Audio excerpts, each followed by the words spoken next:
نحمده ونصلي على رسوله الكريم اما بعد فاعوذ بالله من الشيطان الرجيم بسم الله الرحمن الرحيم رب اشرح لي صدري ويسر لي امري واحلل عقدة من لساني يفقهوا قولي. ایک دفعہ درود شریف پڑھ لیجیے.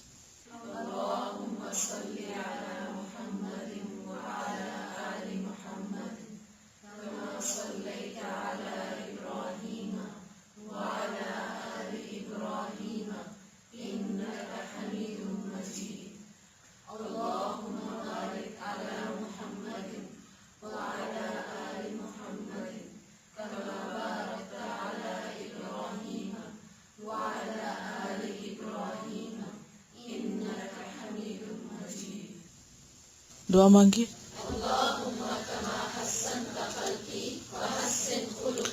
دوسری دعا بھی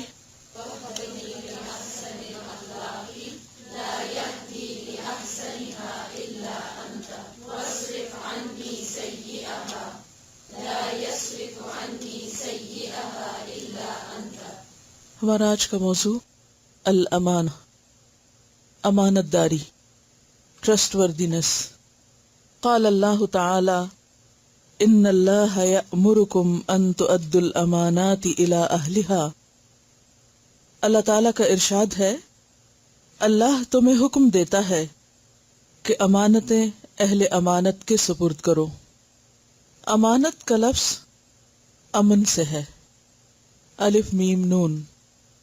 امن یأمن امانتن کا معنی ہوتا ہے امین ہونا، امانت دار ہونا، ٹرسٹ وردی ہونا، قابل اعتماد ہونا. اسی سے صفت امین ہے. امن کا لفظ بھی اسی سے ہے، جس کا معنی بھروسہ کرنا، اعتماد کرنا ہوتا ہے. اسی سے لفظ امان ہے، کسی کو امان دینا، حفاظت میں لینا. ایمان لفظ بھی اسی مادے سے ہے. گویا امن، امانت، ایمان سب کا سورس ایک ہی ہے. اگر دیکھا جائے تو ان تینوں کا باہم ایک دوسرے سے تعلق بھی ہے. جس کے اندر ایمان ہو اس میں لازماً امانت داری بھی ہوگی، اور جو شخص امانت دار ہو وہ دوسروں کے لیے اور خود اپنے لیے باعث امن ہوگا. امانت کا تعلق کسی خاص چیز سے نہیں.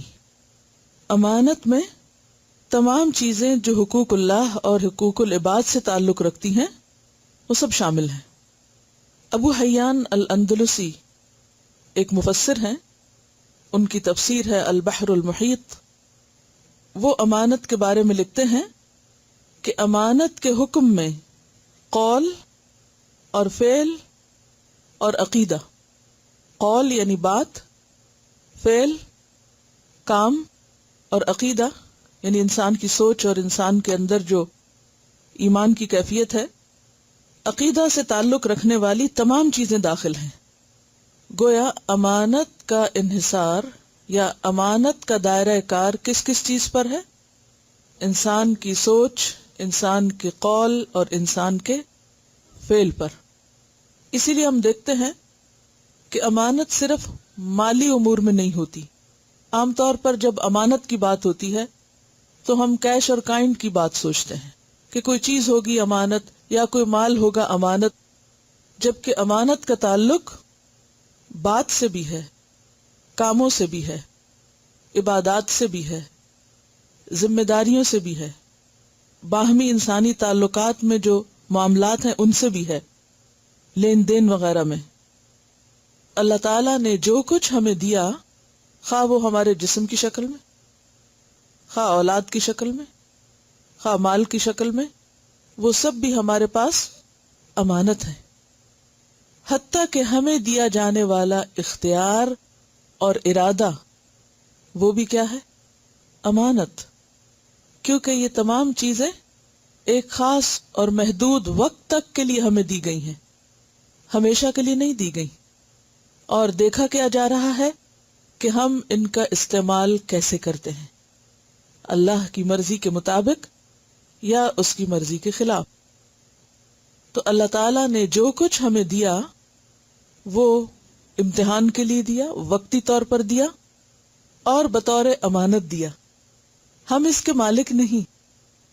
مالک کون ہے؟ اللہ.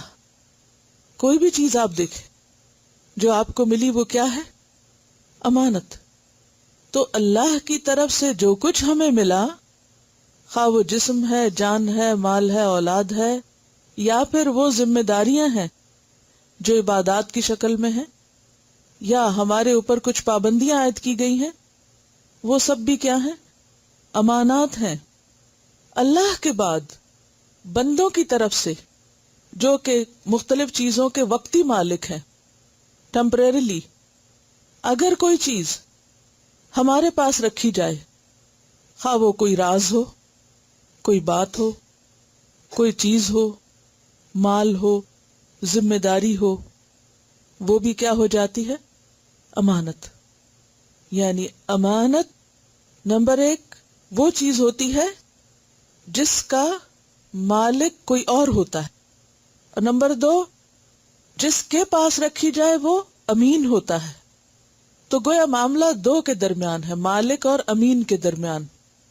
ایک چیز ہے مالک کوئی ہے، جس کے پاس رکھی جائے وہ عارضی مالک ہے، اور وہ مالک نہیں ہے بلکہ محافظ ہے، امین ہے، ذمہ دار ہے، نگران ہے، اور اسے اس کو بخوشی لوٹانا ہے. تو گویا ہر حقدار کو اس کا حق لوٹانا کیا ہے؟ امانت داری. اور حقدار کو اس کا حق نہ دینا خیانت، خواہ وہ حقوق اللہ کا معاملہ ہو یا پھر حقوق العباد کا معاملہ ہو. سورۃ المؤمنون کے شروع میں اللہ سبحانہ وتعالی نے اپنے جن بندوں کی کامیابی کی ضمانت دی ہے، ان کی جو صفات بیان ہوئی ہیں، ان میں سے ایک اہم ترین صفت کیا ہے؟ والذین هم لاماناتہم وعہدہم راعون، کہ وہ لوگ اپنی امانتوں اور اپنے عہد کے نگران ہوتے ہیں، محافظ ہوتے ہیں، ان کی حفاظت کرتے ہیں اور انہیں ان کے حقداروں تک لوٹانے والے ہوتے ہیں. تو جو بھی چیزیں معاملات سے متعلق ہیں، خواہ معاملہ اللہ سے ہو یا بندے سے، تو حسن اخلاق میں اہم ترین چیز کیا ہے؟ حسن معاملہ. کیا ہے؟ حسن معاملہ. معاملہ باب مفاعلہ پر ہے، یعنی دو کا آپس میں لین دین، خواہ وہ معاملہ اللہ پاک کے ساتھ ہو یا وہ معاملہ بندوں کے ساتھ ہو. تو یہ لین دین اور اس میں کھڑا ہونا، یہی امانت دار ہونا ہے. دوسروں کو ان کا حق پورا پورا دے دینا امانت داری ہے، اور حق نہ دینا خیانت ہے. ہم دیکھتے ہیں کہ اللہ تعالی نے جس فرشتے کے ذریعے اپنا کلام بھیجا، جبریل، ان کا لقب کیا بتایا؟ الامین. نزل بہ الروح الامین. اس قرآن کو کون لے کر اترا ہے؟ روح الامین، جبریل امین. اللہ نے ان کی امانت کی گواہی دی کہ انہیں جو ذمہ داری سونپی گئی تھی، جو کچھ دیا گیا تھا، وہ پورے کا پورا لے کر اترے. اس میں سے کچھ بھی اپنے پاس نہیں رکھا، کچھ بھی کمی نہیں کی، پورے کا پورا دے دیا. اس کے بعد جس پر قرآن اترا، محمد الرسول اللہ صلی اللہ علیہ وسلم، ان کو کیا کہا گیا؟ الامین. اور یہ نہ صرف یہ کہ اپنوں کی طرف سے بلکہ دشمنوں کی طرف سے، مخالفین کی طرف سے بھی ان کو الامین کہا گیا. اور اس کی گواہی ہمیں آپ کے طرز عمل سے ملتی ہے. ہجرت کے موقع پر آپ صلی اللہ علیہ وسلم جب مکہ چھوڑ رہے تھے تو اپنی جگہ حضرت علی رضی اللہ تعالی عنہ کو چھوڑ کر آئے. کس لیے؟ تاکہ آپ کے پاس لوگوں کی جو امانتیں رکھی ہوئی ہیں وہ لوٹا دی جائیں. وہ اس وقت تک نہ نکلیں جب تک کہ امانتیں دے نہ دی جائیں. اور اسی طرح آپ دیگر لوگوں سے بھی تعلقات میں، اور خاص طور پر اسلام سے قبل جو آپ کے تاجرانہ تعلقات تھے، ان میں آپ بہت امانت دار تھے. حجر اسود کے تنصیب کے موقع پر جب سب سے پہلے آپ صبح تشریف لائے تو اس وقت سب نے آپ کو دیکھ کر کیا پکارا کہ جا الامین، الامین آ گیا ہے۔ گویا آپ مشہور تھے اپنے قابل اعتماد ہونے کے اعتبار سے، امانت دار ہونے کے اعتبار سے۔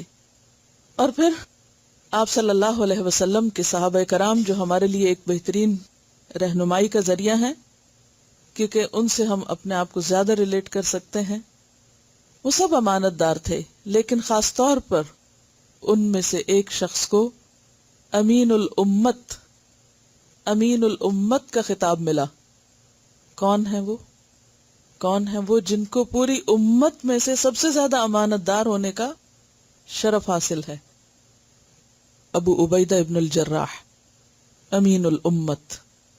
حضرت ابو عبیدہ، ان کا نام عامر ہے، عامر بن عبداللہ بن جراح، قریش میں سے ہیں۔ ابو عبیدہ آپ کی کنیت ہے۔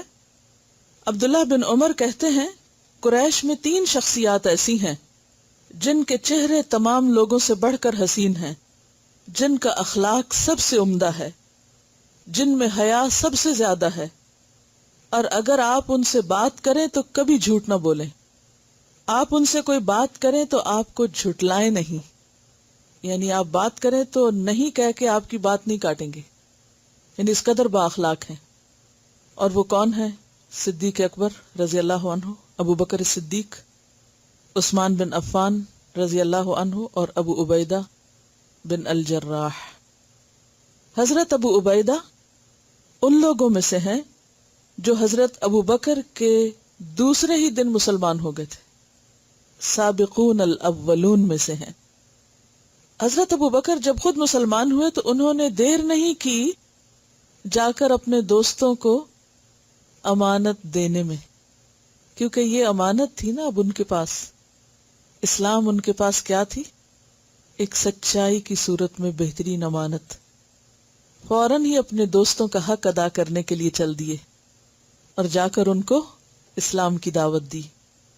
اور وہ کون کون تھے؟ ان میں ایک تو یہی ابو عبیدہ بن جراح ہیں، پھر عبد الرحمن ابن عوف ہیں، عثمان ابن مزعون، اور ارقم بن ابی الارقم۔ اور یہ دوسرے ہی دن آپ کے ساتھ نبی صلی اللہ علیہ وسلم کی خدمت میں حاضر ہو کر مسلمان ہو گئے۔ حضرت ابو عبیدہ نے اپنی ساری زندگی اسلام کے لیے وقف کی، لیکن خاص طور پر ان کے لیے جنگ بدر ایک بہت بڑا امتحان تھی۔ جنگ بدر کے موقع پر انہوں نے بہادری کے بہت سے جوہر دکھائے۔ وہ اتنے زبردست جنگجو اور اتنے بہادر تھے کہ کوئی بھی ان کے سامنے آنے سے گھبراتا تھا، ٹکتا نہیں تھا، یعنی جہاں دیکھتے تھے کہ ابو عبیدہ آ رہے ہیں وہاں سے لوگ ہٹ جاتے تھے، لیکن ایک شخص بار بار سامنے آ جاتا اور وہ ہر دفعہ پہلو تہی کر جاتے، پھر تھوڑی دیر بعد وہ شخص پھر سامنے آ جاتا، پھر سامنے آ جاتا، پھر وہ بچاتے۔ لیکن ایک وقت ایسا آ گیا کہ اگر وہ اس کو بچاتے تو دین کو نہیں بچا سکتے تھے، اور اگر دین کو بچاتے تو اس کو نہیں بچا سکتے تھے۔ بالآخر دین کی محبت غالب آ گئی، اللہ اور اس کے رسول صلی اللہ علیہ وسلم کی محبت غالب آ گئی، اور اس نے سامنے کھڑے شخص پر تلوار چلا دی، اور وہ ان کے سامنے قدموں میں ڈھیر ہو گیا۔ وہ شخص انہی کا باپ عبداللہ بن جراح تھا۔ کسی بھی شخص کے ایمان اور جذبات کا شدید ترین امتحان ہو سکتا ہے کہ کوئی شخص اللہ کے دین کی خاطر، اہل ایمان کی خاطر اپنے خون کے رشتوں کی پرواہ نہ کرے۔ انہی کے بارے میں یہ آیات نازل ہوئی، لا تجد قوما یؤمنون باللہ والیوم الآخر یوادون من حاد اللہ ورسولہ ولو كانوا آباءهم او ابناءهم او اخوانهم او عشیرتهم اولئک كتب في قلوبهم الایمان وأيدهم بروح منه ويدخلهم جنات تجري من تحتها الأنهار خالدين فيها رضي الله عنهم ورضوا عنه أولئك حزب الله ألا إن حزب الله هم المفلحون۔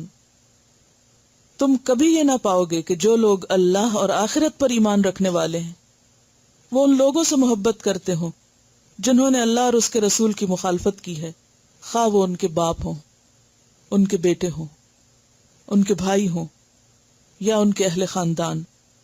یہ وہ لوگ ہیں جن کے دلوں میں اللہ نے ایمان کو لکھ دیا ہے اور اپنی طرف سے ایک روح عطا کر کے ان کو قوت بخشی ہے.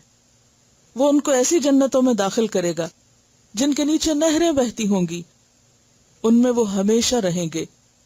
اللہ ان سے راضی ہوا اور وہ اللہ سے راضی ہو گئے. یہی لوگ اللہ کا گروہ ہیں. خبردار رہو، اللہ کا گروہ ہی کامیاب ہونے والا ہے. یہ تھی ان کی امانت داری. ان کی امانت داری سے متعلق اور ان کے اعلیٰ اخلاق سے متعلق ایک اور واقعہ بھی ملتا ہے کہ عیسائیوں کا ایک وفد نبی صلی اللہ علیہ وسلم کی خدمت میں حاضر ہوا اور کہا کہ ہم آپ سے بہت متاثر ہیں، آپ اپنے ساتھیوں میں سے کسی ایک شخص کو ہمارے پاس بھیجیں کہ وہ ہمارے درمیان مالی معاملات میں کچھ اختلافات کو سلجھا دے. یعنی کوئی ایک ایسا شخص بھیجیں جو ہماری آپس کے جھگڑے کو ختم کرا دے کہ بہت شدید آپس میں اختلافات ہو چکے ہیں. آپ نے فرمایا تم شام کو میرے پاس آنا، میں آپ کے ساتھ ایک ایسا شخص روانہ کروں گا جو طاقتور بھی ہے اور امانت دار بھی ہے. طاقتور بھی ہے اور امانت دار بھی ہے. حضرت عمر فرماتے ہیں کہ میں اس روز جلدی جلدی ظہر کی نماز کے لیے مسجد نبوی میں آیا، شاید میرا نام انتخاب میں آ جائے. وہ کہتے ہیں کہ مجھے کسی امارت اور قیادت کا شوق نہیں تھا، بلکہ میری تمنا یہ تھی کہ وفد کے سامنے آپ نے جو اوصاف بیان کیے ہیں میں ان کا مصداق ٹھہروں. یعنی وہ خوبیاں میرے اندر پائی جائیں جو آپ اس شخص کی بیان کر رہے ہیں کہ وہ کیا ہے، طاقتور بھی ہے، امانت دار بھی ہے، امین ہے وہ. لیکن وہ انتظار میں رہے اور کہتے ہیں کہ اس دوران میں نے اپنا سر اوپر بھی اٹھایا. آپ صلی اللہ علیہ وسلم دائیں بائیں دیکھ رہے تھے، ڈھونڈ رہے تھے اس شخص کو جس کو آپ بھیجنا چاہتے تھے. تو میں نے اپنا آپ یعنی ظاہر کر کے بھی بتایا، لیکن آپ مسلسل نمازیوں کی طرف دیکھتے رہے یہاں تک کہ آپ کی نظر حضرت ابو عبیدہ پر پڑی. آپ نے اشارے سے انہیں اپنے پاس بلایا اور فرمایا کہ آپ ان کے ساتھ جائیں اور ان کے اختلافات کو عدل اور انصاف کے ساتھ نپٹائیں. اس وقت حضرت عمر پکار اٹھے کہ ابو عبیدہ ہم سے بازی لے گئے. یہ کون سی صفت تھی جس کی وجہ سے وہ بازی لے گئے؟ امانت داری. اور ان کی امانت داری اس سے بھی پتہ چلتی ہے کہ ایک اور موقع پر جب آپ نے ان کو ایک لشکر کا قائد بنا کر بھیجا تو کھانے پینے کا سامان بہت کم تھا، صرف ایک تھیلا کھجوریں تھی، وہ ساتھ دی اور کہا کہ یہ روزانہ ایک دے دی جائے اور اس طرح کام چلایا جائے. ابو عبیدہ ہر روز صرف ایک کھجور لشکر کو دیتے تھے، یعنی لشکر کے ہر سپاہی کو، اور وہ پانی پی کر اور اس کھجور پر گزارا کرتے، لیکن امانت کا حق ادا کیا کہ وہ ایک سے دو نہ ہوئی. اور خود ان کے پاس تھی، یہ بھی نہیں کیا کہ خود جلدی سے دو کھا لیں، یہ کون دیکھ رہا ہے. پوری امانت داری سے جیسے کہا گیا ویسے ہی انہوں نے کیا. غزوہ احد میں جب آپ صلی اللہ علیہ وسلم کے دانت مبارک شہید ہوئے اور آپ کے سر پر پہنا ہوا لوہے کا جو خود تھا، یعنی ٹوپی کی طرح جو جیسے زرہ جسم پہ پہنی جاتی ہے تو لوہے کی ٹوپی سر پہ حفاظت کے لیے جیسے ہیلمٹ ہوتا ہے، تو اس کی دو کڑیاں آپ کے جسم میں چبھ گئیں، یعنی اندر دھنس گئی کیلیں اس کی. حضرت ابو بکر آگے بڑھ کے نکالنے لگے کہ حضرت ابو عبیدہ نے اپنا شوق ظاہر کیا کہ مجھے نکالنا ہے. ان کے شوق کو دیکھتے ہوئے حضرت ابو بکر پیچھے ہٹ گئے. ابو عبیدہ آگے بڑھے اور اپنے دانتوں کے ساتھ ان کیلوں کو کھینچا کہ دانت ٹوٹ گیا، پھر دوسری طرف سے کھینچا، دوسرا دانت ٹوٹ گیا. لیکن صحابہ کہتے ہیں کہ وہ ان ٹوٹے ہوئے دانتوں کے ساتھ بھی انتہائی حسین نظر آیا کرتے تھے. یعنی ایک دانت ٹوٹنے کے بعد دوسرا دانت بھی اللہ کے رسول صلی اللہ علیہ وسلم کی ایسی محبت اور سچی محبت کہ جو کہا کر کے دکھایا. صرف آفر ہی نہیں کیا بلکہ واقعی اپنے آپ کو حقیقت میں پیش کیا. آپ صلی اللہ علیہ وسلم کے بعد حضرت عمر نے ان کو خلیفہ کے لیے آگے کیا کہ آپ ہم میں سب سے اچھے ہیں، آپ کو خلیفہ بننا چاہیے. لیکن یہ کہہ کر پیچھے ہٹ گئے کہ میں بھلا اس امت کا خلیفہ کیسے ہو سکتا ہوں جس کے لیے اللہ کے رسول صلی اللہ علیہ وسلم نے ابو بکر کو نماز کی امامت کے لیے منتخب کیا. خلیفہ وہی ہو سکتے ہیں. اور اس پر پھر سب کا فیصلہ متفق ہو گیا اور حضرت ابو بکر کو خلیفہ چن لیا گیا. اس کے بعد حضرت ابو بکر نے خود حضرت عمر کو اپنے بعد خلیفہ مقرر کر دیا، اور یہ حضرت عمر کے ساتھ پورا تعاون کرتے رہے، اور ان کے دور خلافت میں شام اور فلسطین کے علاقوں کی طرف ان کی فوج گئی اور ایک کے بعد ایک علاقے فتح کرتے چلے گئے. اس دوران تعاون پھیل گیا. حضرت عمر رضی اللہ تعالیٰ عنہ کو جو ہی پتا چلا کہ تعاون پھیل گیا ہے، انہوں نے فوراً ایک قاصد کو خط دے کے بھیجا اور کہا کہ ابو عبیدہ اس خط کو پڑھتے ہی شام ہو تو سویر کا انتظار نہ کریں اور صبح ہو تو شام کا انتظار نہ کریں، فوراً آپ میرے پاس آ جائیں. ابو عبیدہ نے خط پڑھا، کہنے لگے مجھے معلوم ہے امیر المومنین کو مجھ سے کیا ضروری کام ہے. وہ ایسے شخص کو باقی رکھنا چاہتے ہیں جو اس دنیا میں ہمیشہ باقی رہنے والا نہیں. اور امیر المومنین کو خط کا جواب لکھ کے بھیجا. لکھتے ہیں مجھے یہ علم ہے کہ آپ کو میرے ساتھ کیا ضروری کام ہے. بصیرت دیکھیں، فراست دیکھیں. میں اس وقت لشکر اسلام میں ہوں. آج مسلمان جس مصیبت میں مبتلا ہیں، میں اس نازک حالت میں انہیں نہیں چھوڑ سکتا، تنہا نہیں چھوڑ سکتا، نہ ہی میں ان سے جدا ہونا چاہتا ہوں، یہاں تک کہ اللہ میرے لیے اور ان کے بارے میں کوئی فیصلہ فرما دے.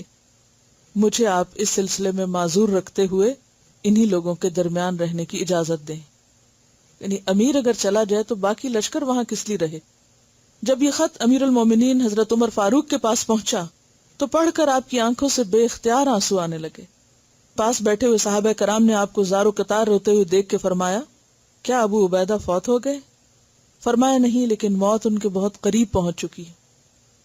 اور اندازہ آپ کا غلط نہ تھا، کیونکہ ابو عبیدہ تھوڑے ہی عرصے کے بعد طاعون کی بیماری میں مبتلا ہو گئے. جب موت کا وقت قریب آیا تو لشکر اسلام کو یہ وصیت کی، میں تمہیں آج ایک وصیت کرتا ہوں، اگر آپ لوگوں نے اسے تسلیم کیا تو ہمیشہ خیریت سے رہو گے. سنو، نماز قائم کرنا، رمضان کے روزے رکھنا، صدقہ و خیرات کرتے رہنا، حج بیت اللہ کرنا، عمرہ کرنا، آپس میں ایک دوسرے کو اچھی باتوں کی تلقین کرتے رہنا، اپنے حکمرانوں کے ساتھ خیر خواہی سے پیش آنا، انہیں کبھی دھوکہ نہ دینا، دیکھنا کہیں دنیا تمہیں غافل نہ کر دے. میری یہ بات غور سے سنو، اگر کسی شخص کو 1000 سال کی بھی عمر مل جائے تو آخر کار اس کا انجام یہی ہوگا جو آج میرا دیکھ رہے ہو. موت سے کوئی نہیں بچ سکتا. سب کو میری طرف سے سلام اور تم پر خدائے ذوالجلال والاکرام کی رحمت. پھر معاذ بن جبل کی طرف متوجہ ہوئے، فرمایا معاذ لوگوں کو نماز پڑھایا کریں، یعنی امام ان کو مقرر کیا، اور خدا حافظ کہا. اس کے ساتھ ہی ان کی روح نکل گئی. معاذ بن جبل اٹھے اور فرمایا، لوگو، آج تم ایسی شخصیت کے غم میں مبتلا ہو، خدا کی قسم میں نے ان سے بڑھ کر نیک دل، حسد اور بغض سے پاک سینہ، آخرت سے بہت زیادہ محبت کرنے والا اور عوام الناس کے ساتھ خیر خواہی سے پیش آنے والا کسی اور کو نہ پایا. سب مل کر ان کے لیے دعائے رحمت کرو. تو بات یہ ہے کہ یہ ہیں امین الامت ابو عبیدہ بن الجراح، کہ جن کی زندگی آخر دم تک اپنی امانت اور ذمہ داری کی ادائیگی میں گزری، حتیٰ کہ اس راستے میں جان بھی دے دی، لیکن اپنی ذمہ داری کو چھوڑا نہیں. کیونکہ امانت داری کا ایک حصہ یہ بھی ہے کہ جو کام آپ کے سپرد کر دیا جائے پھر آپ اس کو کر جائیں، خواہ اس راستے میں پھر موت کا خطرہ ہی کیوں نہ ہو. قال اللہ تعالی یا ایھا الذین آمنوا لا تخونوا اللہ والرسول وتخونوا اماناتکم وانتم تعلمون.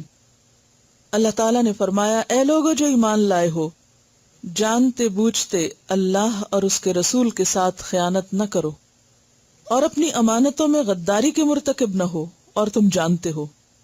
خان یخون خونا، اور خیانتاً کہتے ہیں امانت میں خیانت کرنے کو. خون اصل میں کہتے ہیں جسم میں کمزوری کو یا نظر کی کمزوری کو، یعنی کمی کرنا. جہاں امانت پورا حق ادا کرنا ہے، وہاں خیانت حق میں کمی کرنا.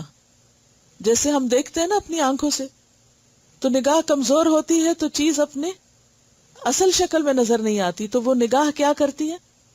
خیانت کر جاتی ہے۔ جسم ساتھ نہیں دیتا تو اس کو بھی کیا کہتے ہیں؟ جسم خیانت کر رہا ہے۔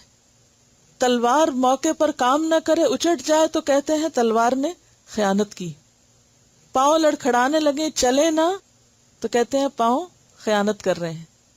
تو کوئی بھی چیز جو کسی خاص مقصد کے لیے بنی ہو، جب وہ اپنا کام پورا نہ کرے تو اس کے کام میں کمی یا کوتاہی کو خیانت سے تعبیر کیا جاتا ہے۔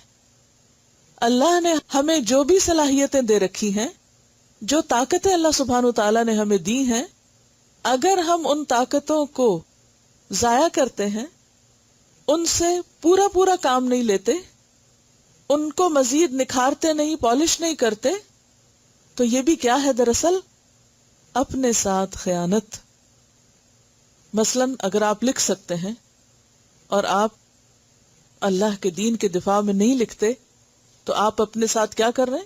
خیانت کر رہے ہیں۔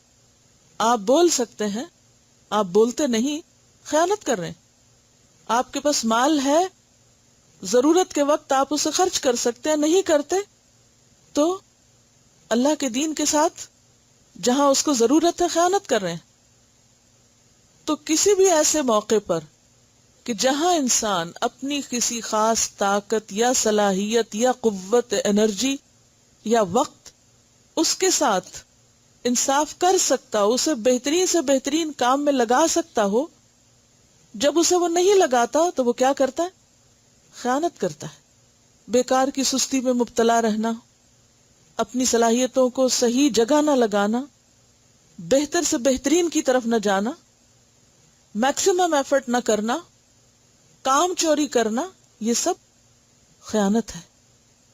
تو کہا گیا کہ اللہ کے ساتھ مت خیانت کرو، یعنی حقوق اللہ میں کمی نہ کرو، رسول کے ساتھ خیانت نہ کرو، یعنی سنت کے معاملے میں سستی نہ برتو، اپنی امانتوں میں خیانت نہ کرو، یعنی جو اللہ نے دے رکھی ہیں تمہارے پاس صلاحیتیں اور قوتیں، ان کو صحیح طور پر صحیح جگہ استعمال کرو، ان کا غلط استعمال نہ کرو۔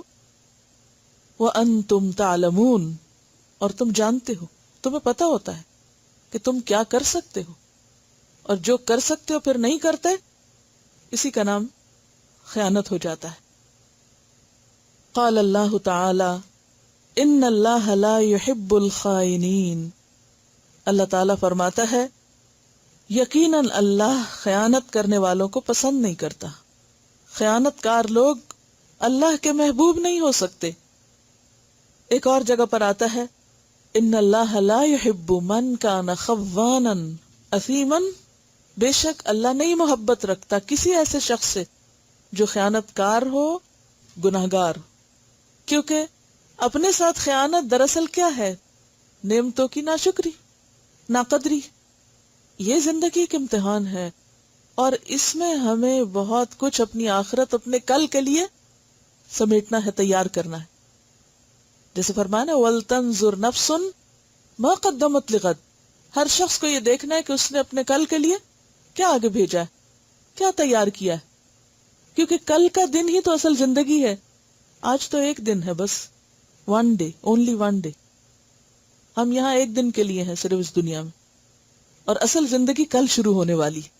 اور کل کی زندگی کا انحصار آج کے عمل پر ہے کہ آج ہم اپنے لیے کتنا سمٹتے ہیں، کیا کرتے ہیں۔ تو اس میں ہر شخص کو اپنی اپنی طاقت، اپنی اپنی ہمت، صلاحیت کے مطابق زیادہ سے زیادہ خیر کے کام کرنے ہیں، تاکہ اس کی کل آرام سے گزرے، جو ہمیشہ کی کل ہے۔ اور یہ اسی وقت ہو سکتا ہے جب ہم سیلف پٹی کا شکار نہ ہوں، خود پر ترس نہ کھائیں، اپنے ساتھ رعایت نہ برتیں، اور جو اللہ نے دیا ہے اس کو صحیح جگہ، صحیح طور پر استعمال کر جائیں۔ ایک روایت میں آتا ہے مومن میں تمام خصائل ہو سکتے ہیں، یعنی بہت سی کمزوریاں ہو سکتی ہیں، لیکن جھوٹ اور خیانت نہیں ہو سکتی۔ یعنی خیانت مومن کے ساتھ میچ نہیں کرتی، ایمان کے منافی ہے۔ اسی لیے حضرت انس رضی اللہ عنہ کہتے ہیں قلما خطبنا رسول اللہ صلی اللہ علیہ وسلم، کم ہی ایسا ہوا ہے کہ اللہ کے رسول صلی اللہ علیہ وسلم نے ہمیں کوئی خطبہ دیا ہو اور اس میں یہ الفاظ نہ کہے ہوں کہ لا ایمان لمن لا امانت لہ، کہ جس کے پاس امانت نہیں اس کا ایمان ہی کوئی نہیں. اور یہاں بھی حدیث یہی بتا رہی ہے. عن انس بن مالک قال خطبنا رسول اللہ صلی اللہ علیہ وسلم فقال فی الخطبۃ لا ایمان لمن لا امانت لہ ولا دین لمن لا عہد لہ. سیدنا انس بن مالک رضی اللہ عنہ سے روایت ہے کہ رسول اللہ صلی اللہ علیہ وسلم نے ہم سے خطاب کیا تو خطبہ میں فرمایا اس میں ایمان نہیں جس میں امانت نہیں، اور اس کا دین ہی نہیں جس میں عہد کی پابندی نہیں. تو اس سے کیا پتہ چلتا ہے کہ امانت کس کا حصہ ہے؟ ایمان کا حصہ ہے، ایمان کی علامت ہے. اگر امانت داری نہیں تو پھر ایمان بھی کوئی نہیں. ان کا روٹ اور مادہ اور اصل بھی ایک ہے، اور ویسے بھی ڈائریکٹ کنیکشن ہے. ایمان ہے تو امانت ہوگی، امانت ہے تو ایمان ہوگا. اور اس کے بارے میں ایک اور حدیث میں آتا ہے، حذیفہ بن یمان جن کو سر الرسول کہتے ہیں صلی اللہ علیہ وسلم، رسول اللہ صلی اللہ علیہ وسلم کے رازدان. کیوں کہا گیا تھا ان کو یہ؟ ان کو اللہ کے رسول صلی اللہ علیہ وسلم نے مدینہ کے منافقین کے نام بتائے تھے. اللہ تعالیٰ نے جو وحی کے ذریعے آپ کو بتایا تو آپ نے ان کو بتائے تھے کہ کون کون منافق لوگ ہیں، اور پھر ان کو روک دیا گیا تھا کہ یہ آگے کسی کو بتائیں. انہوں نے اس راز کو پوری طرح سنبھال کے رکھا، اور راز کو راز رکھنا بھی کیا ہے؟ امانت داری کا حصہ ہے. تو لا ایمان لمن لا امانت لہ. بات یہ ہے کہ امانت انسان کی فطرت میں ہے. امانت دار ہونا اللہ نے انسان کے اندر رکھ دیا ہے کہ وہ ایسا ہی ہو، اور جب وہ خیانت کرتا ہے تو دراصل اپنی فطرت کے خلاف جاتا ہے. تو حضرت حذیفہ بن یمان کی جو حدیث ہے اس میں نبی صلی اللہ علیہ وسلم نے فرمایا ان الامانۃ نزلت فی جذر قلوب الرجال ثم نزل القرآن فعلموا من القرآن وعلموا من السنۃ، کہ امانت مردوں کے یا لوگوں کے دلوں کی جڑ میں ڈال دی گئی ہے، یعنی فطرت میں رکھ دی گئی ہے. اور فطرت اور شریعت میں کوئی تضاد بھی نہیں ہے کہ جو چیزیں اللہ نے فطرت میں ڈالی ہمارے اندر ایک پوٹینشل ان کا رکھا، پھر شریعت نے آ کے اس کو نکالا اور اس کو بہترین جگہ استعمال کروایا. یعنی امانت ایک ایسی چیز ہے کہ جس کا ہر فطرت انسانی اعتراف کرتی ہے یا اس کو اپنے اندر محفوظ رکھے ہوئے ہے. اور پھر کیا فرمایا؟ ثم نزل القرآن، یعنی پہلے سے ہی امانت تو اندر رکھی ہوئی تھی، پھر قرآن نازل ہوا. فعلموا، تو لوگوں نے علم حاصل کیا، سیکھا. کس چیز کا؟ امانت کا. کہاں سے؟ من القرآن، قرآن سے. یعنی اس امانت کی ادائیگی کو ادا کرنا کہاں سے سیکھا؟ قرآن سے سیکھا. وعلموا من السنۃ، اور انہوں نے سنت میں سے علم حاصل کیا، سنت میں سے سیکھا. تو گویا امانت تو ہے اندر، لیکن ادائیگی تب ممکن ہے جب انسان علم حاصل کرے قرآن اور سنت کا، اور یہی چیز اس کو واضح کر کے سامنے لے آتی ہے کہ کیا کرنا چاہیے اور کیا نہیں. قرآن مجید کی ایک اور آیت جو سورۃ الاحزاب کی آیت ہے، اس میں اللہ تعالیٰ فرماتے ہیں اِنَّا عَرَضْنَا الْأَمَانَةَ عَلَى السَّمَاوَاتِ وَالْأَرْضِ وَالْجِبَالِ فَأَبَيْنَ أَن يَحْمِلْنَهَا وَأَشْفَقْنَ مِنْهَا وَحَمَلَهَا الْإِنسَانُ إِنَّهُ كَانَ ظَلُومًا جَهُولًا. اِنَّا عَرَضْنَا الْأَمَانَةَ، بے شک ہم نے پیش کیا امانت کو. یہ امانت کیا ہے؟ یہ دینی فرائض اور ذمہ داریاں ہیں، اطاعت کا عملی تقاضا. علی السماوات والارض والجبال، آسمانوں پہ پیش کیا، زمین پہ پیش کیا، پہاڑوں پہ پیش کیا کہ یہ شریعت کے احکامات لے لو، ان پہ عمل کرو، اور اگر کرو گے تو پھر جنت جیسی جگہ ملے گی، بہت عزت اور مقام پاؤ گے. اور اگر نہیں کیا تو سخت سزا پاؤ گے. فَأَبَيْنَ أَن يَحْمِلْنَهَا، تو یہ دیکھ کر کہ یہ تو بہت بھاری کام ہے، انہوں نے اسے اٹھانے سے انکار کر دیا. وَأَشْفَقْنَ مِنْهَا، اور وہ اس سے ڈر گئے. وَحَمَلَهَا الْإِنسَانُ، انسان نے اس کو قبول کر لیا. کیا دیکھ کر؟ اس کے اجر کو دیکھ کر. ہے تو ایک پازیٹو چیز. انہو کان ظلوما جہولا، ظلوم اس ظالم کو کہتے ہیں جو عدل بھی کرے، اور جہول اس جاہل کو کہتے ہیں جو علم بھی رکھتا ہو. لیکن پھر کہاں ظلم کرتا ہے اور کہاں جہالت برتتا ہے؟ ادائیگی امانت میں، کہ اس نے پھر حق ادا نہ کیا جیسا کہ حق ادا کرنے کا حق تھا. یہ بالکل ایسے ہی جیسے اللہ تعالیٰ فرماتے ہیں وَمَا قَدَرُ اللَّهَ حَقَّ قَدْرِهِ، اللہ کی معرفت کا حق ادا نہیں کیا، پیغمبر پر ایمان لانے کا حق ادا نہیں کیا، قرآن کو سمجھنے کا حق ادا نہیں کیا، دین پر پھر چلنے کا حق ادا نہیں کیا. تو بات یہ ہے کہ ظلوم اور جہول ہونا یہی ہے کہ جانتے بوجھتے ہوئے کہ کرنا کیا چاہیے پھر نہ کرنا. کیوں نہ کرنا؟ بعض اوقات محض سستی، بعض اوقات حساب کا اور احتساب کا کوئی خوف نہ ہونا کہ اچھا کوئی بات نہیں، کر لیا تو بھی ٹھیک ہے، نہ کیا تو بھی ٹھیک ہے.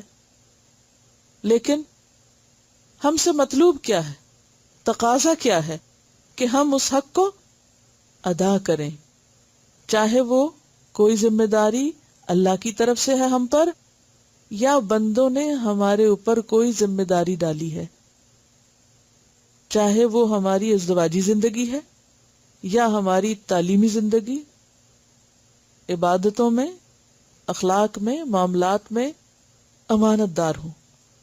اسی لیے اگلی حدیث میں ہم دیکھتے ہیں کہ آپ صلی اللہ علیہ وسلم نے فرمایا عن ابی ہریرہ قال قال رسول اللہ صلی اللہ علیہ وسلم اد الامانۃ اد الامانۃ الی من ائتمنک ولا تخن من خانک. رواہ ابو داود کتاب البیوع. عن ابی ہریرہ، ابو ہریرہ رضی اللہ عنہ سے روایت ہے، قال کہتے ہیں قال رسول اللہ صلی اللہ علیہ وسلم، رسول اللہ صلی اللہ علیہ وسلم نے فرمایا اد الامانۃ، ادا کرو امانت. گویا ذمہ داریاں پوری کرو، فرائض پورے کرو، لوگوں کو ان کے حق دو. الی من ائتمنک، جس نے تمہارے پاس امانت رکھی، یعنی اگر اللہ کے فرائض ہیں تو وہ اللہ نے ہمارے اوپر رکھی تو ان کو ادا کرو. صحیح طہارت کا اہتمام کرنا بھی کیا ہے؟ امانت میں سے امانت ادا کرنا ہے. اور خیانت کیا ہے؟ اس میں کوتاہی کرنا. اگر ایک بال برابر بھی جگہ خشک ہے تو وہ کیا ہے؟ خیانت ہے، کمی ہے. اسی طرح نماز کی چوری بدترین چوری ہے، تو نماز کی خیانت کیا ہے؟ نماز میں نگاہوں کی خیانت کیا ہے؟ کہ سامنے نیچے سجدے کی جگہ دیکھنے کے بجائے ادھر ادھر انسان دیکھے اور ادھر ادھر کی باتیں جان بوجھ کے سوچتا رہے. یعنی کسی بھی حق میں کمی اس کی خیانت ہے. تو اد الامانۃ الی من ائتمنک ولا تخن من خانک، اور نہ تو خیانت کر اس سے جس نے تجھ سے خیانت کی. اب اس کو اگر ہم حقوق العباد کے معنی میں لیں تو خاص طور پر ہمیں اپنے طرز عمل کو دیکھنے کی ضرورت ہے کہ کیا ہم واقعی اس حدیث پہ عمل کرتے ہیں. حکم کیا ہے؟ اد الامانہ، امانت ادا کرو. تو مومن کون ہوتا ہے کہ جو اس وقت تک بے چین رہے جب تک کہ وہ امانت واپس نہ لوٹا دے، پوری نہ کر دے. کسی کی بھی کوئی بات یا کوئی چیز اگر ہمارے پاس بطور امانت ہے تو پھر اس کو اپنی ملکیت نہ سمجھا جائے. ملکیت کا معنی کیا ہوتا ہے؟ کہ پھر جیسے چاہیں اس کو استعمال کریں. اگر کسی نے اپنی کوئی بات ہم سے شیئر کی اور کہا کہ یہ بات کسی کو نہیں بتانا، تو کیا ہے؟ یہ بات اسی کی امانت ہے. ہمیں کیا کرنا ہے؟ اس کے بعد کسی سے ذکر نہیں کرنا اس کا. اگر کیا تو وہ کیا ہوگی؟ خیانت ہوگی. اسی طرح نہ صرف یہ کہ بات، اگر کوئی چیز ہمارے پاس لا کے رکھتا ہے، کوئی کہتا ہے کہ اچھا یہ میرا قلم لے لو، میں کل تم سے لے لوں. تو اب ہمارے پاس امانت کیا ہے کہ ہم اس میں خیانت کیا نہ کریں کہ اس سے بیٹھ کے لکھنا نہ شروع کر دیں، یا اس کو ضائع نہ کر دیں، گم نہ کر دیں. اگر ایسا کریں گے تو کیا ہوگا؟ خیانت ہوگی.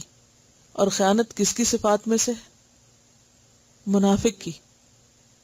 منافق کی 4 علامتوں میں سے ایک علامت کیا ہے؟ کہ جب تم اسے امانت دار بناؤ تو وہ خیانت کرے. وَلَا تَخُنْ مَنْ خَانَكَ، ویسے بھی خیانت نہیں کرنی اور اس کی بھی نہیں کرنی جس نے تجھ سے خیانت کی. یہ ایک بڑی اہم بات ہے. عام حالات میں امین ہونا تو ہونا ہی ہے، ضروری ہے، لیکن خائن کے ساتھ بھی امانت دار ہونا ہے. یہ تعلیم دی جا رہی. کیا کہا گیا؟ امانت کو اس حد تک ادا کرنا ہے کہ حتیٰ کہ کوئی اگر تمہارے ساتھ نہیں بھی وہ پورا کرتا حق، تو تمہیں اس کے ساتھ بھی کرنا ہے. کیونکہ اگر ایسا نہیں ہوگا تو پھر تو کوئی کسی کا بھی حق ادا نہیں کر سکتا. کیونکہ عام حالات میں کیا ہوتا ہے، کوئی انسان اس کے ساتھ اچھا کر رہا ہے، مثلا کوئی آپ کو آپ کا حق دے رہا ہے، آپ کے شوہر ہیں یا بچے ہیں یا دوست ہیں یا کوئی بھی، کوئی شخص آپ کو آپ کا حق دے رہا ہے، تو آپ بھی کیا کرتے ہیں؟ اس کے ساتھ اچھا ہونے کی کوشش کرتے ہیں اپنے حیثیت میں. لیکن اس وقت انتہائی مشکل ہوتا ہے جب کوئی آپ کو آپ کا حق نہیں دیتا. یہاں پر کیا سکھایا جا رہا ہے کہ امانت دو اس کو بھی جو تمہیں دے رہا ہے، اور جو تم سے خیانت کر رہا ہے، تمہارا حق نہیں دے رہا، اس کا بھی حق دو. وَلَا تَخُنْ مَنْ خَانَكَ، تمہیں حق نہیں کہ یہ جواز پیش کرو، یہ عذر پیش کرو کہ فلاں نے بھی تو میرے ساتھ یہ کیا تھا، اس نے بھی تو حق نہیں پورا کیا، اس نے بھی تو کمٹمنٹ نہیں نبھائی، تو کیا ہوا اگر میں بھی نہ نبھاؤں. گویا دوسرے کی روش، دوسرے کے طریقے سے قطع نظر کر کے کہ وہ کیا کرتا ہے، ہمیں اس سے کوئی غرض نہیں. کیا دیکھنا ہے؟ ہمیں کیا کرنا، مجھے کیا کرنا ہے. یہی اصل امتحان ہے. کیونکہ اگر جواباً امانتیں ادا کی جائیں تو یہ امتحان نہیں ہے، یہ کوئی ٹیسٹ نہیں ہے. ٹیسٹ کب ہوتا ہے کسی کا؟ امتحان ایک مشکل چیز ہے. مشکل کب پڑتی ہے کسی کو کچھ دینے میں؟ جب کوئی ہمیں نہ دے رہا ہو، جب کوئی ہمارے ساتھ برا کر رہا ہو، جب کوئی ہمارے ساتھ زیادتی کر رہا ہو. تو پھر ہم اپنے پاس ایک بہت اچھا جواز رکھتے ہیں، میں یہ کام اس لیے نہیں کر رہی کیونکہ میرے ساتھ ایسا اور ایسا اور ایسا کیا گیا ہے. میں فلاں کی عزت نہیں کرتا کیونکہ اس نے میری بے عزتی کی ہے. میں فلاں کی چیز نہیں لوٹاؤں گا اس لیے کہ اس نے فلاں میری چیز نہیں لوٹائی تھی. میں اس کا حق نہیں دوں گا کیونکہ اس نے بھی تو میرا فلاں فلاں حق نہیں دیا ہوا، یعنی مالی ہے یا دیگر حقوق ہیں. تو بات یہ ہے کہ حسن اخلاق اس کا نام نہیں کہ کوئی آپ کے ساتھ با اخلاق ہے تو آپ بھی با اخلاق بنے ہوئے. یہ تو کوئی اخلاق نہیں، یہ تو ری ایکشن ہے. کیونکہ کوئی اچھا تو آپ بھی اچھے. اچھائی کے جواب میں اچھائی، اگر یہ بھی نہ ہو تو پھر تو انسان اسفل سافلین میں سے ہے. پھر تو اس کے برا ہونے میں کوئی کسر ہی باقی نہیں رہی کہ ایک اچھا کرے اور دوسرا نہ کرے. تو یہ تو آمنے سامنے کا ادلے بدلے کا اچھا ہونا ہے. اس نے اچھا کیا، آپ نے بھی اچھا کر دیا، فائن. لیکن اچھا وہ ہے کہ جب دوسرا اس کا حق نہ دے، دوسرا اس سے اچھا نہ کرے، تو اس صورت میں بھی وہ اچھا کرے. یعنی ہر حال میں اچھا ہونا، ہر حال میں اپنی ذمہ داری پوری کرنا، یہی دراصل امانت کی ادائیگی ہے. بعض اوقات ایسا بھی ہوتا ہے نا کہ کسی نے آپ کے پاس امانت رکھی، اب اس کے پاس ثبوت کوئی نہیں. ویسے کسی نے آپ کے پاس قلم ہی لا کے رکھا، اب وہ مانگنے آیا تو آپ کہتے ہیں اچھا ثبوت لاؤ، اور آپ کو پتہ ہے اس کے پاس ثبوت کوئی نہیں. تو آپ کے پاس کوئی جواز نہیں کہ چونکہ اس کے پاس ثبوت نہیں لہٰذا اس پر قبضہ کرنا میرا حق ہو گیا. آپ پھر بھی نہیں کر سکتے کیونکہ آپ کو پتا ہے کہ چیز اسی کی ہے، اور اس پر گواہ کون ہے؟ اللہ. تو جب تک اللہ کا خوف نہ ہو، تقوی نہ ہو، امانت کی ادائیگی ہو نہیں سکتی. اسی لیے کیا فرمایا؟ اد الامانۃ الی من ائتمنک ولا تخن من خانک. گویا دوسرے لفظوں میں رد عمل کی نفسیات سے بچنا ہے. رد عمل کیا ہوتا ہے؟ ریئیکشن. ریئیکشنری نہیں بننا. ایک اور جگہ پر آتا نا کہ اپنے عمل کو لوگوں کے تابع نہ کرو کہ وہ ہم سے اچھا کریں گے تو ہم ان سے کریں گے، اور اگر وہ ہم سے برا کریں گے تو ہم بھی برا کریں گے. کوئی جو کچھ بھی ہے، مجھے اپنا فرض نبھانا ہے. ایسے میں عام طور پر کیا ہوتا ہے کہ لوگ ایک دوسرے کو کمزور کرتے ہیں. وہ کہتے ہیں دیکھو فلاں نے بھی تو تمہارے ساتھ ایسا کیا تھا، تم کیوں بے وقوف بنے ہوئے ہو، تم بھی بدلہ لے سکتے ہو، تم بھی ایسا کر سکتے ہو. نہیں، بدلہ تو اتنا ہوتا ہے کہ جو حق میں آ جائے، لیکن کسی کی امانت کو غصب کر لینا یہ جواز پیش کر کے کہ اس نے میری امانت نہیں دی، تو یہ تو درست نہیں. مومن عورتوں کی صفت کیا بتائی گئی قرآن مجید میں؟ فالصالحات قانتات حافظات للغیب بما حفظ اللہ. جو نیک عورتیں ہوتی ہیں وہ فرما بردار ہوتی ہیں. فالصالحات قانتات حافظات، حفاظت کرنے والی ہوتی ہیں. بما حفظ اللہ، بوجہ اس کے کہ اللہ نے ان کے حقوق کی حفاظت کی ہے. ہمیں یہ نہیں دیکھنا چاہیے کہ لوگ ہمارے ساتھ کیا کریں، ہمیں یہ دیکھنا چاہیے کہ اللہ نے ہم پر کتنے انعام کیے. جب ہمارے اندر پانے کا احساس ہوگا نا کہ یہ نہیں دیتا تو نہ دے، اگر کوئی چیز میری قسمت میں ہے، میرے نصیب میں ہے، تو وہ اللہ اپنے خزانوں سے مجھے دے گا. مجھے دینے میں بخل نہیں کرنا. اور اس میں آپ دیکھیں گے کہ اگر آپ واقعی حسن اخلاق کے اس اصول پر عمل پیرا ہوں گے تو یہ ہو نہیں سکتا کہ آپ اپنے اخلاق سے دوسرے کو جیت نہ لیں. ایک دن آئے گا کہ وہ اپنے آپ کو منوائے گا، یعنی حسن اخلاق اور امانت داری. اور اس کی مثال ہم دیکھتے ہیں کہ امانت دار ہونا اور بااخلاق ہونا کس طرح اپنے آپ کو منواتا ہے. مدینہ سے باہر ایک قافلہ آیا، تبھی شہر میں نہیں آیا تو ان کو بھاؤتاؤ نہیں معلوم تھا. تو ان کے پاس ایک سرخ رنگ کا اونٹ تھا. نبی صلی اللہ علیہ وسلم گزرے کہیں سے تو راستے میں دیکھا کہ وہ قافلے والے بیٹھے اور بہت عمدہ اونٹ ہے ان کے پاس. تو آپ نے ان سے پوچھا کہ بھئی یہ تم بیچو گے؟ تو انہوں نے کہا کہ ہاں ہم بیچیں گے. اور جو انہوں نے بھاؤ بتایا آپ نے اس پر اونٹ خرید لیا، لے کر چلے گئے. جب اونٹ نکل گیا ان کے ہاتھ سے تو ان لوگوں کو خیال آیا کہ یہ تو ہمارے ساتھ زیادتی ہو گئی، اس کی تو قیمت زیادہ تھی اور ہمیں تو پتہ ہی نہیں تھا. اور آپس میں ایک دوسرے کو جیسے عام طور پہ ایسے سودا ہو جائے تو ملامت کرنے لگے. تو ان میں سے ایک شخص نے کہا، جو کہ خاتون تھی، ایک خاتون کہنے لگی کہ مطمئن رہو، ہم نے کسی شخص کا چہرہ اتنا روشن نہیں دیکھا جتنا اس شخص کا جو ہم سے اونٹ لے کر گیا ہے. وہ نہیں پہچانتے تھے آپ کون ہیں. وہ شخص ہمیں دغا نہیں دے سکتا، وہ دھوکہ نہیں دے سکتا. اور واقعی ایسا ہوا کہ آپ صلی اللہ علیہ وسلم نے واپس ان کے لیے مزید کچھ کھجوریں اور کھانا بھجوایا، جو اس بات کی علامت تھی کہ جو کچھ تم سے میں نے لیا ہے اس کا حق اس سے زیادہ ہے، کیونکہ مالک اپنی مرضی سے بیچا تھا. تب اس کے بعد آپ کے اوپر تو کوئی ذمہ داری نہیں تھی. اگر آپ کسی کچھ چیز خریدتے ہیں، بعض اوقات ایسا ہوتا ہے نا کہ کوئی شخص بھول کر سستے داموں کو چیز دے دیتا ہے اور بعد میں اس کو خیال آتا ہے لیکن اب بات ہاتھ سے نکل گئی. آپ کی تو غلطی نہیں کہ اگر اس نے سستی بیچی، لیکن آپ کو پتہ ہے کہ اس کے ساتھ زیادتی ہوئی. آپ کا ضمیر آپ کو بتاتا ہے کہ نہیں اس کی قیمت اتنی تھی. بعض اوقات لین دین میں ایک دوسرے کی طرف پیسے چلے جاتے، کوئی زائد چیز آ جاتی ہے یا قیمت کم لگی ہوئی ہوتی.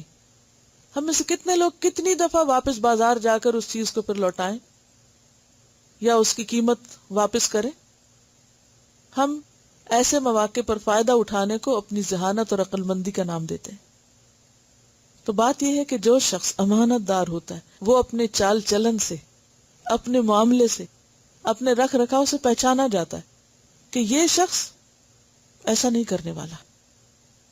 تو جب کوئی شخص زیادتی کے باوجود اپنا فرض پورا کر رہا ہے، یعنی جو آپ کی ذمہ داری وہ آپ پوری کرتے چلے جا رہے، دوسرا کرتا ہے یا نہیں، تو یہ ہو نہیں سکتا کہ آپ کے اس حسن معاملہ کو اور حسن اخلاق کو تسلیم نہ کیا جائے.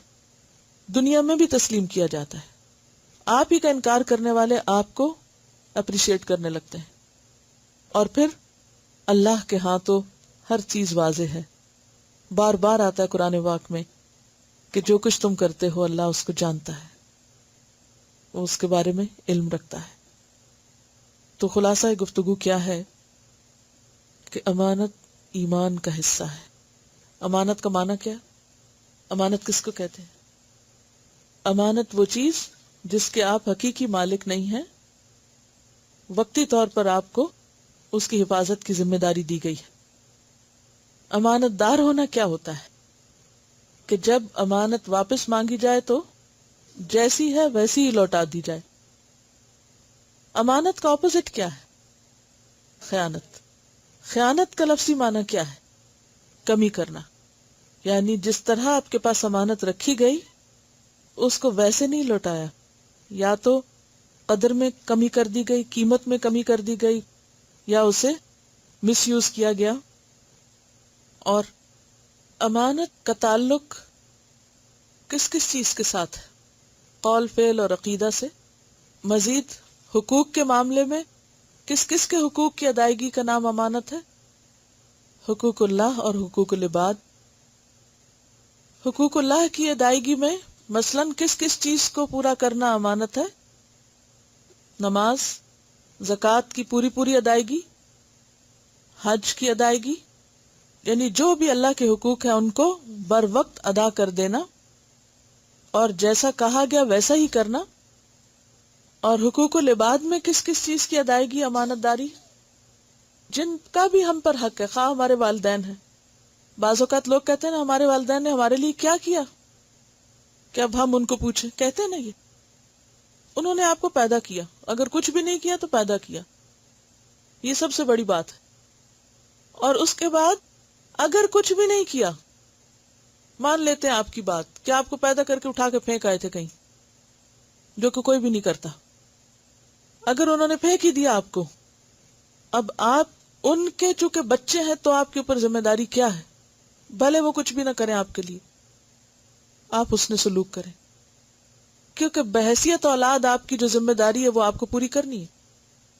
اگر والدین نے نہیں بھی کیا تو بھی آپ کو کرنا ہے, بھلے والدین نے آپ پر ایک پیسہ خرچ نہیں کیا, اور اگر اللہ آپ کو دے تو آپ کی ذمہ داری کیا کہ جب وہ ضرورت مند ہو تو آپ ان کو دیں, کیونکہ ان کا حق ہے آپ پر. شوہر اور بیوی کے معاملے میں کیا ہوگا؟ امانت داری کیا ہوگی؟ حقوق کی ادائیگی. عام طور پر خواتین کو شکایت ہوتی ہے کہ شوہر اچھا سلوک نہیں کرتے, ذمہ داری نہیں پورے کرتے. اکثر کہتے ہیں نا کہ وہ ذمہ داری نہیں پوری کرتے, خیال نہیں رکھتے, بچوں کی تعلیم و تربیت صحیح نہیں کر رہے, لیکن وہ اپنے حقوق مانگتے ہیں, جسمانی حقوق ہوں یا جو بھی ہوں. تو ایسے میں کیا عورت کو حق ہے کہ وہ انکار کر دے؟ نہیں کر سکتی انکار. کیوں؟ اس کے نفس, اس کی مزاج, اس کے دل کے بالکل خلاف ہے کہ وہ کسی ایسے شخص کو اس کا حق دے جو اس کو کوئی بھی حق نہیں دیتا. وہ کسی ایسے شخص کو خوش رکھے جو اس کو خوش نہیں کرتا. وہ کسی ایسے شخص کی ضرورت پوری کرے جو اس کی کوئی ضرورت پوری کرنے کی ذمہ داری نہیں لیتا.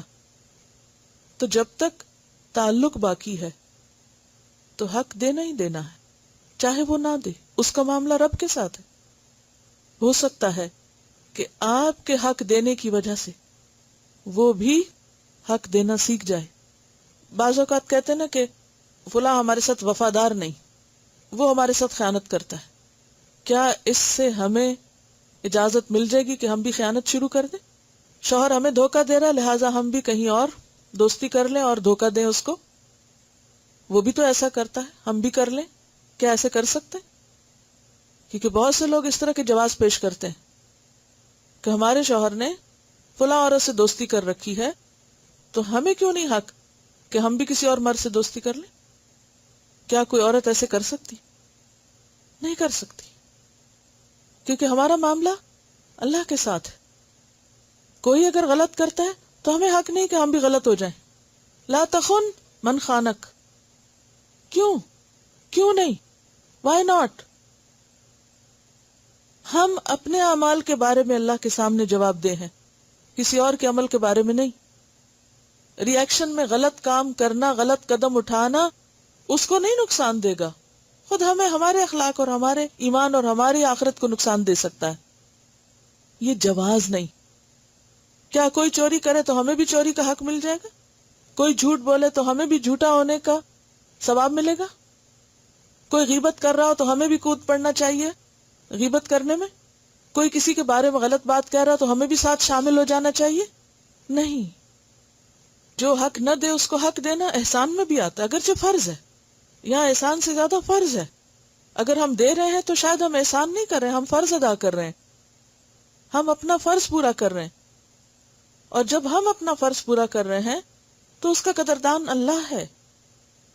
بندوں کے ساتھ جو بھی ہمارا معاملہ ہو، چاہے وہ راز ہو، چاہے وہ مال ہو، چاہے انہوں نے ہمیں کوئی ذمہ داری سونپی ہو کہ اچھا میں یہ جا رہا ہوں، میں اس چیز کا خیال رکھنا، اور وہ واپس آیا تھا کہ او ہو میں تو بھول گئی، وہ تو چوری ہو گئی آپ کی چیز.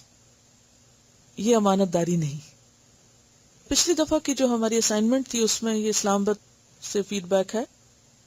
باب المجالس میں ہم نے یہ تہیہ کیا تھا کہ اپنی ذات سے کسی کو تکلیف نہیں دیں گے، اور اس میں انہوں نے لکھا ہے کہ ہاسٹل کی طالبات نے شعوری کوشش کی اور اس میں دو چیزیں سامنے آئیں. ایک تو یہ کہ کافی طالبات اس کوشش میں کامیاب رہیں کہ ان کی ذات سے کسی کو تکلیف نہ پہنچے. جو لوگ ہاسٹل میں رہے انہوں نے بھی اس بات کا خیال رکھا، اور جو ویکنڈ پہ گھروں میں گئے تو گھروں میں جا کر بھی اس بات کا خیال رکھا. مثلا سفر کرتے ہوئے سمٹ کر بیٹھے، اپنی چیزیں بھی سمیٹ کے رکھی تاکہ دوسروں کو اذیت نہ ہو. واش روم استعمال کرتے ہوئے اس بات کی یقین دہانی کی کہ نکلتے ہوئے کوئی ایسی چیز نہ چھوڑی جائے کہ جو دوسرے کے لیے باعث اذیت ہو، جیسے پانی گرا دینا یا فلش نہ کرنا یا کیئرلیسلی چیزوں کو یوز کرنا. مجلس سے نکلتے ہوئے دھیان رکھا گیا کہ کوئی چیز پیچھے نہیں چھوڑی گئی جس سے دوسروں کو اٹھانے کی تکلیف ہو، کیونکہ بعض اوقات ہم اپنی چیزیں غفلت میں بھول کے چھوڑ آتے ہیں اور پھر دوسرے پیچھے پیچھے ان چیزوں کو سمیٹتے رہتے ہیں اور دوسروں کے لیے ہم اذیت کا باعث بنتے ہیں. اپنی چیزوں کو سمیٹ کر رکھا گیا. ڈیوٹی پر وقت پر آئے لوگ اپنے حصے کا کام خود کیا، اور یہ امانت میں بھی شامل ہے. ڈیوٹی پر وقت پر آنا اور اپنی ذمہ داری یا جو کام ذمہ کیا گیا اس کو پورا کرنا. اور دوسری صورت یہ تھی کہ بعض لوگوں نے کوشش کے باوجود ان سے کچھ ایسی چیزیں ہو گئیں کہ جو اذیت کا باعث بنی، کیونکہ ہم انسان ہیں اور کبھی بھی ہمیشہ پرفیکشن نہیں ہوتی. مثلا دوسروں کے جوتے پہن لیے، پھر غلطی کا احساس ہوا اور ان کو ان کی جگہ پر رکھا گیا.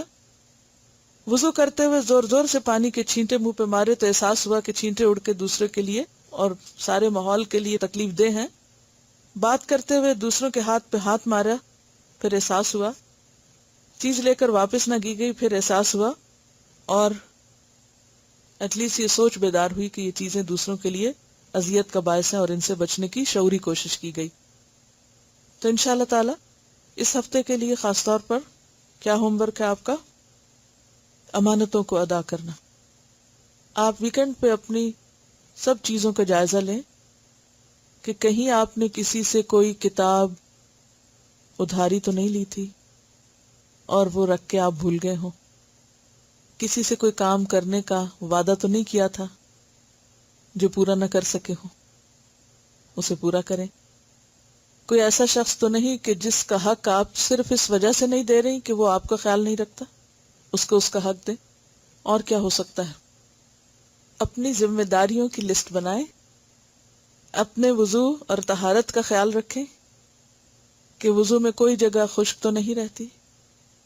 نمازوں کے اوپر توجہ کریں دوبارہ سے کہ رکوع سجود اور باقی فرائض صحیح طور پر ادا ہو رہے ہیں. زکوٰۃ کی ادائیگی کا حساب کریں کہ کوئی پچھلے سالوں کا کچھ بقایا تو نہیں رہتا. کوئی منت یا نظر آپ نے مانی ہو، کوئی صدقہ خیرات کرنے کی بات سوچی ہو تو کیا وہ پوری ہو گئی؟ اسی طرح اپنی ذمہ داریوں کی لسٹ بنانے کے بعد کہ اپنے والدین یا اولاد یا شوہر یا ہمسائے یا دیگر لوگوں سے معاملہ کرتے وقت مجھ پر کیا ذمہ داری ہے. تعلیمی ذمہ داری کا جائزہ لیں.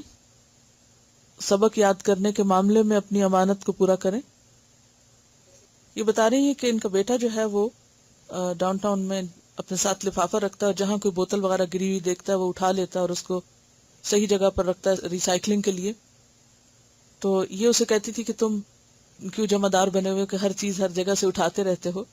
لیکن اس کے اندر یہ احساس تھا کہ یہ زمین ہمارے لیے امانت ہے اور اس کا خیال رکھنا اور اس کی یعنی ہر چیز کو اس کے اصل مقام پہ پہنچانا، اور شاید اللہ تعالیٰ کو یہی نیکی پسند آ جائے. تو بات یہ ہے کہ یہ ایک باشعور انسان ہونے کی علامت ہے کہ کوئی آپ کو نہ بھی کہے، آپ کی آنکھیں دیکھتی ہیں، آپ کا ضمیر ایک چیز کو محسوس کرتا ہے، آپ کو ایک چیز غلط نظر آتی ہے، تو آپ کس کے انتظار میں؟